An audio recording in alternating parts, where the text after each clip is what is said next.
किया, न तो कुरान पढ़ा और न तो वहां कोई मुसलमान जाकर के मत्था टेका।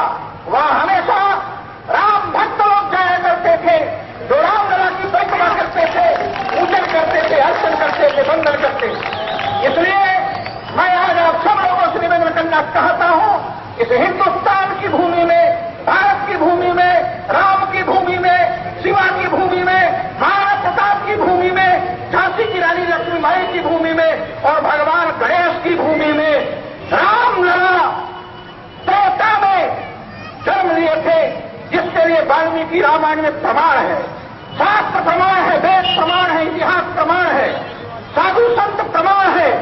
इन सभी साक्ष्यों के आधार पर यह सिद्ध हो चुका है कि अयोध्या में बाबर कभी नहीं गया। अयोध्या में बाबर कभी नहीं गया, इतिहासकारों ने ही बताया। मैंने वहां पर जब गवाही दिया था तो बाबरी मस्जिद एक्शन कमेटी के वकील जफरयान जिलानी से मैंने पूछा था, तुम बताओ क्या कभी अयोध्या बाबर गया था? जफरयान जिलानी बाबरी मस्जिद एक्शन कमेटी का वकील कहता है कि वेदांती जी बाबर कभी नहीं गया। मैंने कहा बाबर था कहां था?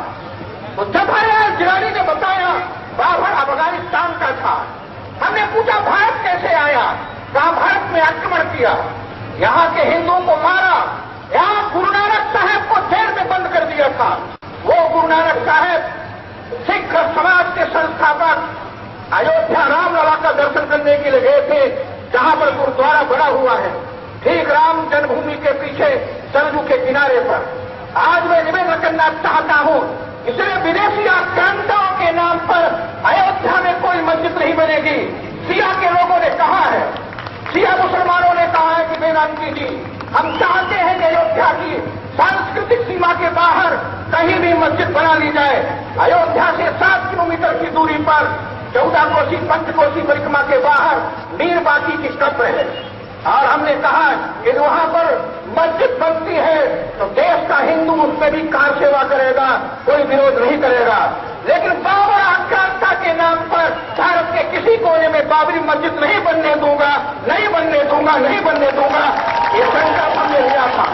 और आज गणेश उत्सव के अवसर पर गणेश भक्तों से भी निवेदन करना चाहता हूं कि अयोध्या में दुनिया की कोई ताकत, दुनिया की कोई शक्ति बाबरी मस्जिद नहीं बना सकती है।